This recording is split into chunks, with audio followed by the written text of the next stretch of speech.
The last time I was at availability, I thought it was. I thought I got. That was me? I thought it was. Wasn't me. Yeah. Why don't you get started on your thoughts, Coach?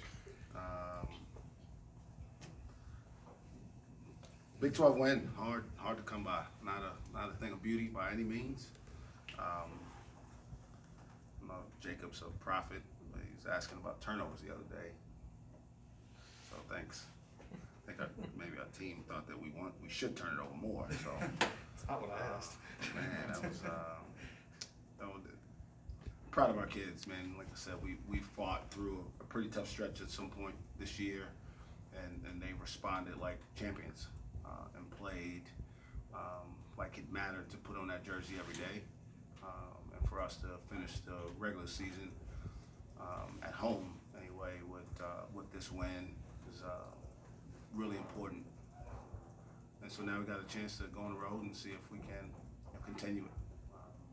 Haven't had a ton of success on the road, but this team's won some games before, and we'll see if we can get ready in the next 2 days for probably the hottest team in the country. To finish regular season with a winning record, what does that mean, considering everything you've been through this season? Yeah, I'm not sure I thought about that much. Pretty low bar in my mind, but I get where it comes from. So yeah, it's not what we set out to accomplish, but it's a positive.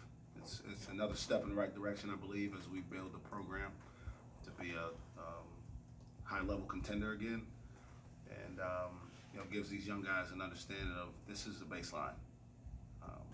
Should never expect anything less than that, and there's some more basketball to play yet, so we'll see what we can continue this thing at.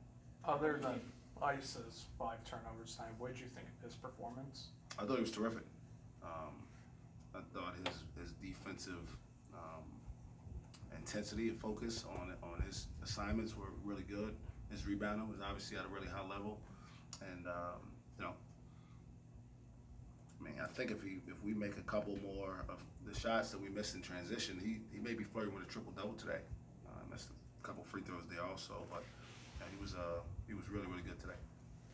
What did you think of Cam's put back down to the second half? I used to see that stuff a lot more often.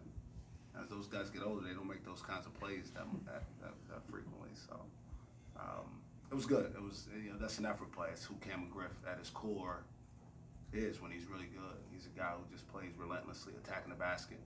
And I thought the more impressive one was the one where he just ripped through from the elbow and made up his mind that no one was going to stop him. So he's played really well for us for 6 weeks, and he's a big part of the reason that we've been able to turn things around. Throughout the year, your message has been clear about work wins. In these last 9 games, you guys have won a lot of games. What does that just say about how your team, how your players have just been able to stay the course? I think it says everything about them.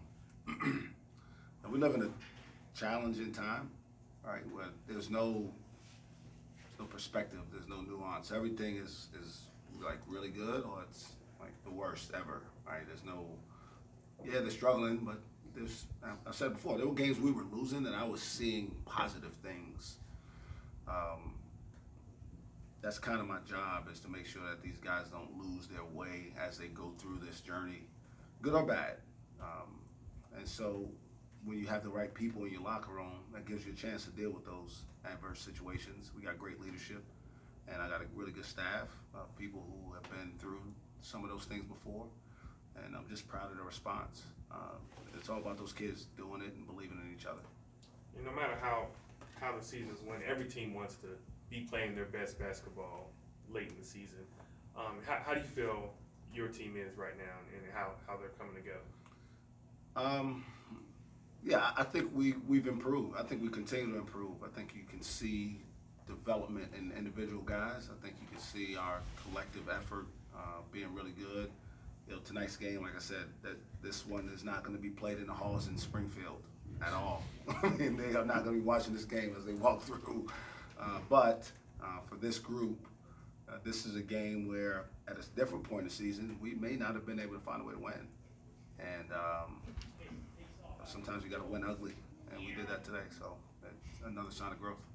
What do you think it is that makes that difference where you all were able to win the game that maybe you wouldn't have before? I think they believe in their ability to have success again. There was a point where guys maybe questioning whether we could really do it. And when you're not having success, you don't really have much to draw on. I mean, you can hope and wish, but then things go bad and you just inevitably negative thoughts start creeping in your mind. I think at no point did I feel like our players were questioning whether we could win the game today. There were some things that we could have been doing better, but there was never a timeout where there was this kind of befuddled look or confusion or anything where I didn't feel any bad body language. So I think it's just having success recently has made them believe again that it doesn't really matter if we're making mistakes, we'll figure out a way to get it done. Coach, during the second half run, I know Thomas hit a couple big threes. How am I supposed to see him on his last, possibly a home game, make some big shots for you there? It's huge. It's huge for all those guys. They've meant the world to me in the last 3 years in terms of my transition to being a head coach. I've said that they really kind of sacrificial lambs in some ways. They didn't come here to play for me. That wasn't part of the plan in 2016 or whatever when they left high school. And when they got here, they weren't expecting to play for me then. And when I became the head coach, they embraced it and they stuck with it no matter how things were going. And they've allowed me to kind of find an identity as a head coach. I'll be forever indebted to Thomas, Lindy, and Cam for all that they've done for me and the start of my career. And those guys got me forever. The first half, I think there were 11 total personal fouls, and the second half, I think there were 32. Is that something that's hard to adjust to as a player whenever it's kind of open in the first half and then gets really tightened down in the second? Yeah, man, officiating is a tricky thing to talk about. So, yes. I tried to not ask him that way, but there's no other way around it. I'm sorry. I don't make enough money yet. Okay. You mentioned Cam's first dunk from the elbow. I think you ran the same play the very next time. Is that something that you were willing to do all night, I guess, if it kept working? Yeah. We, I enjoy coaching because I enjoy helping young people grow and get better. But I'm not the guy who wants to be known as, man, he's a really good X's and O's guy. I want to recruit really good players and let them go make plays and have fun. And when you have guys who can just go jump over people, you let them go jump over people. When you look at the relationship between a coach and the players, you often think of the coach teaching the kids something. But what's something that the 6 seniors that will be graduating have taught you over the past couple of years? I don't even know if you have enough time for me to give you an answer to that question. I'll try to keep it pretty brief. They taught me humility. They taught me courage. They taught me sacrifice. They taught me how to lead, how to deal with adversity. They've made me a better father. That's just a few of those things, but they've taught me way more than I've taught them in 4 years that I've been here with them. What is Texas doing different now that they maybe weren't doing at the beginning of the Big 12 season? I'm not sure I watched a ton of their early games, but I've watched them obviously in the last couple of weeks. They've been playing really well. Andrew Jones, which may be one of the best stories anywhere in the world, really. I mean, not even talking about just college basketball.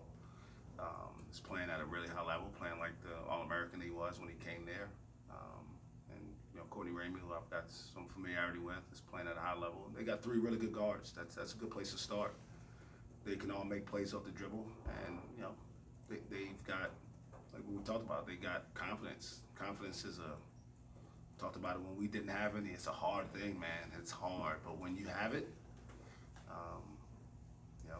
and they got a coach who has done a really, really good job with his team. I don't want to go on a tangent, but I do need to say this, and this isn't about any of you guys, but I think there's too much talk about people being fired. Like we're like obsessed with it. Like it may be the thing that's talked about more than anything in college sports. And it's sad because like these guys, they're trying to do their jobs. Well, I get it, right? At some point, we all will have to face the music of not excelling at the level, but I'm happy for him because, you know, there's been a lot of talk about his job, and I think he's done a great job. Things haven't gone as well, I'm sure, as he would like, but we need to just let this stuff play out. So he's done a really good job. They're a really good team, and it'll be a great challenge for us on Saturday. Isaac doesn't need to be a team's leading scorer to have a good game. There are many different areas that he can excel at. How important is it to have that multifaceted type of player on your team? Yeah, I mean, he's incredibly valuable to us because he can do a lot of different things. He can always have an impact on the game if he isn't scoring, and not everybody is built that way. So, you know, his ability to be versatile is a positive for us. We usually put him on the other team's best perimeter guy, so he does the job on the defensive end as well. And he's just a sophomore, so he's got a lot of development to do.